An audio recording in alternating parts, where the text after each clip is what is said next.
세상이 왜 이렇게 불공평할까 이런 생각 한 번쯤 다들 해보셨죠? 매일같이 뉴스를 보다 보면 정말 답답할 때가 많잖아요. 그런데 놀랍게도 이 오래된 질문에 대한 실마리를 무려 3000년 전에 한 고대 문서에서 찾아볼 수 있다고 합니다. 정말 그렇죠.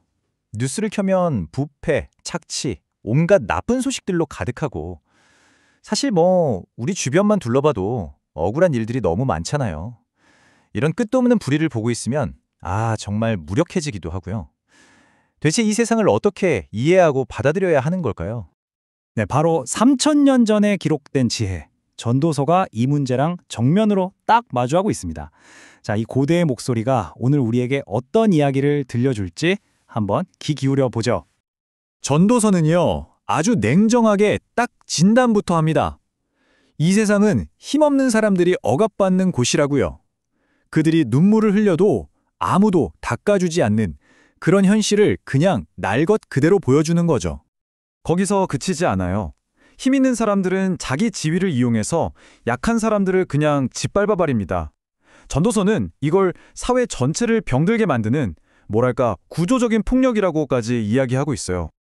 결국 어떻게 되겠어요? 사회의 기둥이 되어야 할 정의, 공의 이런 것들이 너무나 허무하게 무너져 내리는 거죠. 법과 원칙이라는 게 돈과 권력 앞에서는 정말 아무것도 아니구나 하는 걸 적나라하게 보여주는 겁니다. 여기서 우리가 진짜 주목해야 할 표현이 있어요. 바로 어느 지방에서든지. 이게 무슨 말이냐면요. 이런 불의가 어디 특별한 곳에서만 일어나는 문제가 아니라는 거예요. 그냥 인간이 사는 곳이라면 어디서든 벌어지는 아주 보편적인 현실이라고 딱 못을 박는 거죠. 자, 이렇게 암울한 현실을 딱 보여주고 나서 이 고대의 지혜는 과연 어떤 해법을 내놓을까요? 아마 그 답을 들으시면 좀 하실 수도 있어요. 좀 놀라실 겁니다. 바로 이거예요. 이상히 여기지 말라. 아니, 이게 무슨 말이죠? 우리의 상식이랑은 완전 반대잖아요. 그런 끔찍한 일을 보고도 놀라지 말라니. 이게 불의에 그냥 둔감해져라? 이런 뜻일까요? 아니요, 절대 그게 아닙니다. 이건 포기하라는 말이 아니에요. 오히려 세상을 있는 그대로 현실적으로 보라는 겁니다. 그러니까 불의를 보고 어떻게 세상에 이런 일이 하고 매번 충격받고 절망할 게 아니라 이게 바로 깨어진 세상의 비극적인 현실이구나 하고 일단 받아들이라는 거죠. 관점을 완전히 바꾸라는 요구예요. 자, 그럼 이제 전도서는 우리의 시선을 좀 다른 곳으로 돌리게 하는데요. 바로 이 불의가 일어나는 권력의 구조, 그 자체를 보게 합니다. 지금 보시는 것처럼 우리한테 아주 익숙한 인간 권력의 피라미드가 있죠? 지방관리가 있고 그 위에는 지역 총독이 있고 또 그 위에는 왕이 있고요. 낮은 사람은 높은 사람에게, 그 높은 사람은 더 높은 사람에게 책임을 지는 그런 연쇄적인 구조를 말하는 겁니다. 그런데 여기서 아주 결정적인 반전이 나옵니다. 이 권력의 피라미드, 이게 지상의 왕에서 끝나는 데 아니라는 거예요. 네? 그럼 왕 위에는 또 누가 있다는 걸까요? 네, 여기서 말하는 더 높은 자들이 바로 신적인 권위를 뜻합니다. 인간 세상의 모든 일을 지켜보는 궁극적인 관찰자가 있다는 거죠. 이게 뭘 의미하겠어요? 세상의 모든 불의와 정의가 결국 그 시선 아래에 놓여 있다는 아주 강력한 메시지입니다. 근데 이야기는 여기서 끝나지 않고 한 걸음 더 깊이 들어갑니다. 권력의 뒷면에 숨겨져 있는 아주 거대한 상호 의존의 법칙을 보여주거든요. 여기서 또 하나의 역설이 나옵니다. 세상에서 가장 높은 권력을 가진 그 왕조차도 결국엔 가장 기본적인 것, 바로 땅에서 나는 것에 의지해서 산다는 사실이에요. 생각해보세요.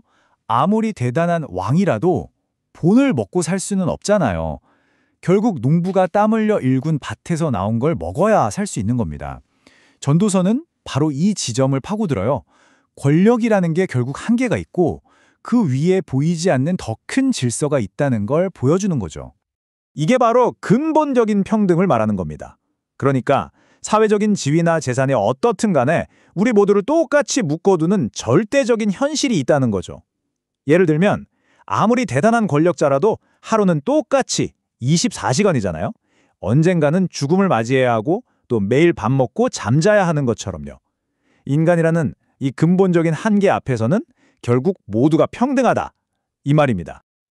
자, 그렇다면 이 모든 이야기를 통해서 이 고대의 지혜가 우리에게 궁극적으로 전하려는 메시지는 대체 뭘까요? 결국 이 고대의 지혜는요, 우리가 절망하지 않고 이 세상을 버텨낼 수 있는 하나의 생각의 틀을 주는 거예요. 수천 년 뒤에 마틴 루터킹 목사가 했던 유명한 말이 있죠. 도덕적 우주의 궤도는 길지만 결국 정의를 향해 굽어 있다. 딱 이 말과 같은 맥락입니다. 지금 당장 내 눈앞에는 부조리한 일들만 보여도 결국에는 보이지 않는 더 큰 차원의 정의가 작동하고 있다는 믿음이죠. 자, 그럼 한번 정리해 볼까요? 이 관점은 괜찮아, 불의는 곧 사라질 거야 같은 그런 값싼 위로가 절대 아닙니다. 오히려 정반대죠. 이 불의 한가운데서 우리가 어떻게 희망을 잃지 않고 제정신으로 살아갈 수 있는가, 그 길을 보여주는 겁니다. 결국 이 고대의 지혜는 우리에게 아주 강력한 질문을 던지는 셈입니다. 당신은 눈에 보이는 이 불의 너머에 있는 더 큰 정의의 흐름을 믿고 그 믿음으로 희망과 목적을 가지고 오늘 하루를 살아낼 수 있습니까? 하고 말이죠.